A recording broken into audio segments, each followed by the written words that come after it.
Well, we have been focused on the Republican caucuses, but Iowa Democrats are also holding votes today, just not in the same way. The Democrats are not using an in-person presidential preference contest. Instead, they are having voters choose their candidate entirely by mail-in ballots. Results will be released on March 5th, which is, of course, Super Tuesday. Rita Hart joins us now from the Iowa Event Center in Des Moines. She is the chairwoman of the Iowa Democratic Party.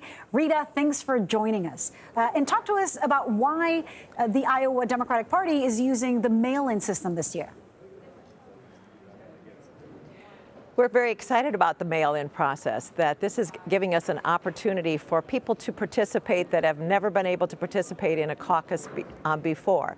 As is evidenced by today's weather in Iowa, it's not always easy for us to make it to the caucuses.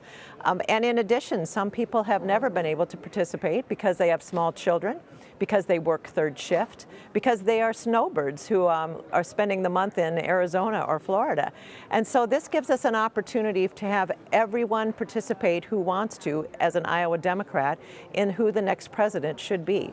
So this has been a process that's been ongoing. It's a discussion with the DNC that has been ongoing, and we're excited that we are now ready for our in-person caucuses tonight, and that people are already signing up, thousands. I think we're up to 12,000 who have already signed up for the presidential preference cards, and so they'll be coming in the mail soon. And how will Democrats try to shape the presidential vote in Iowa? We are working as hard as we can to do the hard work that it takes to be organized, to get more Democrats elected. We're working hard to spread the message of the kind of economy that President Biden has built, and that he has been the kind of president that has helped all of us as Iowans, as he has brought billions to the state and projects that are going to affect everyday Iowans' lives, projects like the sewer projects that are going up in small towns all across Iowa, our improved roads and bridges, the ability to have access to high-speed internet. These are the things that President Biden has made possible. And in addition, we are working on everything that we can do to get more Democrats elected here in the state of Iowa.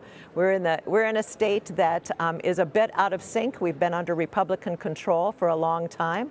Iowa has always prided itself on being a state of balance, and we are out of balance now as we see the overreach of Republicans, as they've taken away women's rights, as they have promoted book banning, as they have shifted public dollars from our public education system that we are also proud of here in Iowa, and are in the process of shifting that funding over to private schools. And so this is the kind of work that we are rolling up our sleeves and going to work to make sure that we elect Democrats up and down the ticket in November. And Rita, of course, although there are some challengers on the ballot, President Biden is all but guaranteed to win the Democratic nomination for the presidency. But what issues will shape the vote in November? So again, what matters to Iowans is that their daily lives can be improved by those who are in control, those who are in power, that they are listening to regular, everyday Iowans.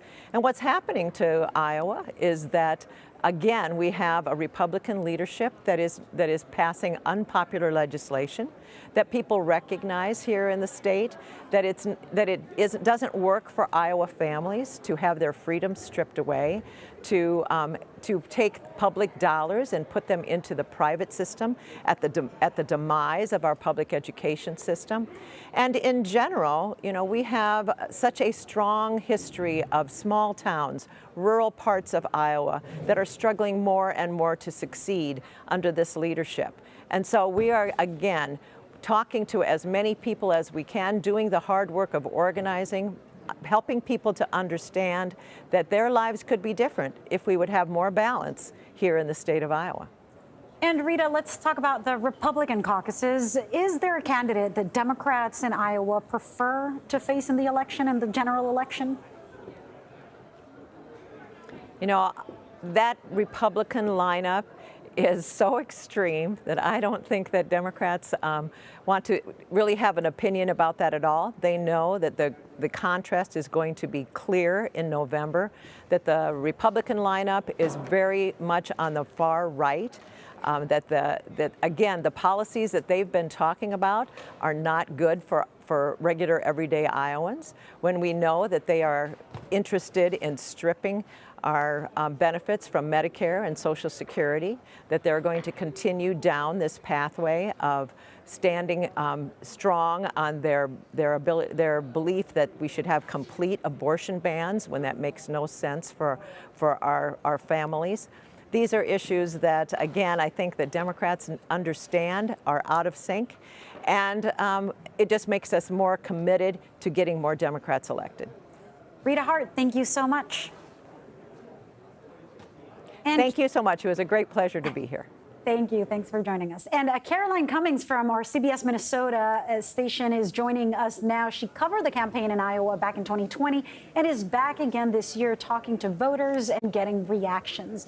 So talk to us about how much of a factor the weather has actually been on voters. What are people saying, and is it expected to really impact the turnout as much as some of the campaigns might fear? So I think it's important to put this weather into context here, because Iowa voters, Iowans, are used to cold winters.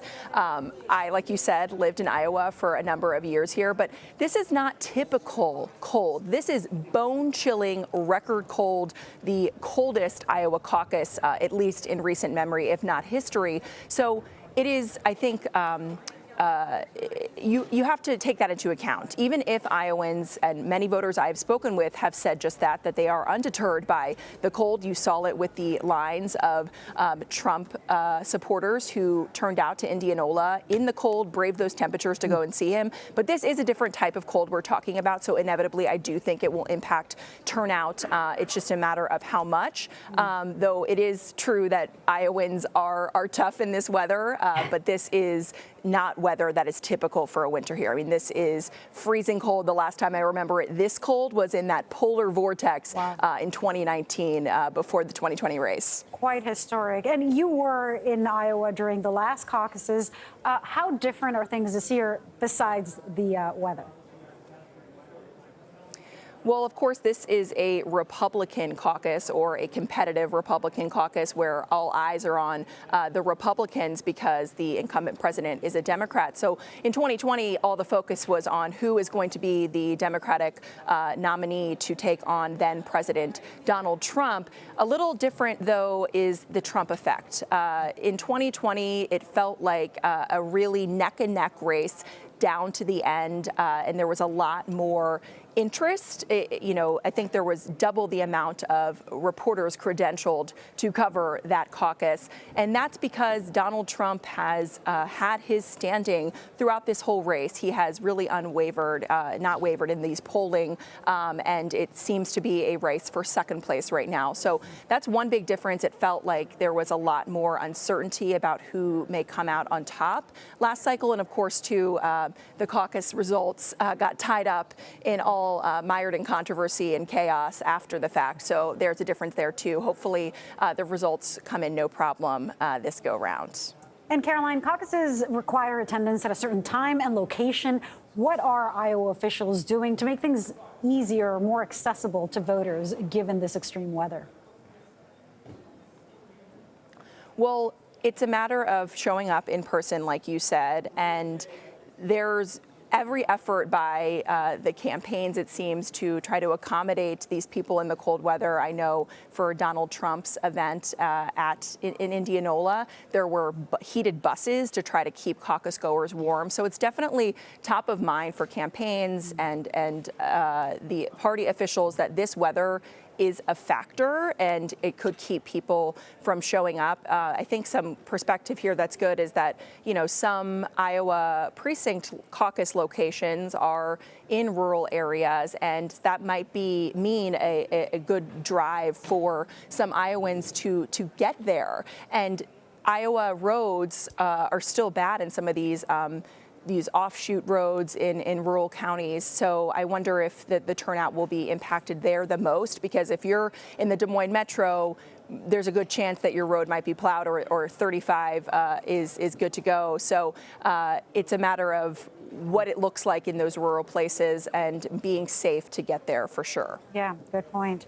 Caroline Cummings, thanks so much for joining us.